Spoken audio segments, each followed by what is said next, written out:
நம்ம வாழ்க்கையில எத்தனை வயசானாலும் சரி, நம்ம கூட என்னைக்குமே துணையா இருக்குது நம்மளோட அறிவு மட்டும்தான், சிந்திக்கிற அறிவு மட்டும்தான்.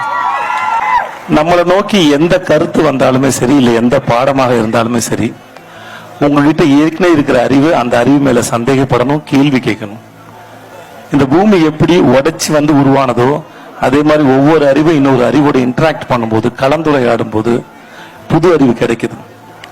உங்களுக்கு எதன் மேலாம் சந்தேகம் வருதோ, ஐ மீன் அறிவு, உங்களை நோக்கி வர அறிவு மேல சந்தேகம் வருதோ, அது உங்களுக்கு மிகச்சிறந்த பாடமாக அமையும்.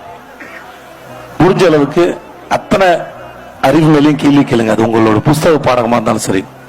உங்களை எவனாவது சொல்றதை கேட்டு அப்படியே நட, அப்படியே செய்ய, அப்படியே இருந்தா வாழ்க்கை நல்லா இருக்கும், ஏதாவது ஒண்ணு மேல இருந்து கொண்டு கொட்டுன்னு சொன்னாங்கன்னா அதை நம்பாதீங்க. அதனால நடக்கவே நடக்காது. நாம சிந்திக்கிற வரைக்கும் தான் நம்ம சுயமரியாதையோட இருக்கும்னு அர்த்தம்.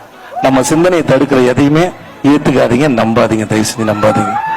நம்ம ஏதாவது ஒரு விஷயத்துல முட்டி முணங்கிட்டு இருக்கும்போது நம்ம கிட்ட சின்ன ஒரு ஸ்பார்க், ஒரு ஐடியா உருவாச்சுன்னா அதான் எக்ஸைட்மெண்ட். நம்ம கிட்ட சொந்தமா உருவாகிற அறிவு தான் எக்ஸைட்மெண்ட். அறிவு என்னைக்குமே நம்புங்க. அப்புறம் முக்கியமா இன்னைக்கு ஜெயிச்சவங்க, இல்ல இன்னைக்கு மேடையில விருது வாங்கணும், நம்ம வாங்கலையே, நம்ம மேடைக்கு போலையே, இல்ல நமக்கு இங்கிலீஷ் வரலையே, இந்த மாதிரி ஏதாவது உங்களுக்குள்ள இருந்ததுன்னா அது ஒன்றும் பெரிய மேட்டரே இல்லை. லைஃப் ரொம்ப டைம் இருக்கு, கவலைப்படாதீங்க. வாழ்க்கை நீங்க எப்பாடுபட்டாவது நீங்க கத்துக்கலாம், வாழ்க்கை உங்களுக்கு ஃபோர்ஸ் பண்ணி கத்து கொடுத்துரும். ஸோ உங்களை நோக்கி வர எல்லாத்தையும் அப்சர்வ் பண்ணுங்க. அது ஏன் என்கிட்ட வருது, எனக்கு என்ன நடக்குது, எதனால என்னால புரிஞ்சுக்க முடியல, உங்களோட இன்ட்ராக்ட் பண்ணுங்க. இன்னொருத்தோட கம்பேர் பண்றோட நம்மளோட இன்ட்ராக்ட் பண்ணுங்க, அது ரொம்ப நல்லது. நம்ம அறிவு வழக்கம், திரும்பி சொல்றேன், நம்ம அறிவுக்கு எட்டாத, நம்ம அறிவுக்கு புரியாத, நம்ம அறிவுக்கு முட்டாள்தனமாக படுற கருத்தை எவன் சொன்னாலும் நம்பாதீங்க. அது எவனா இருந்தாலும் நம்பாதீங்க.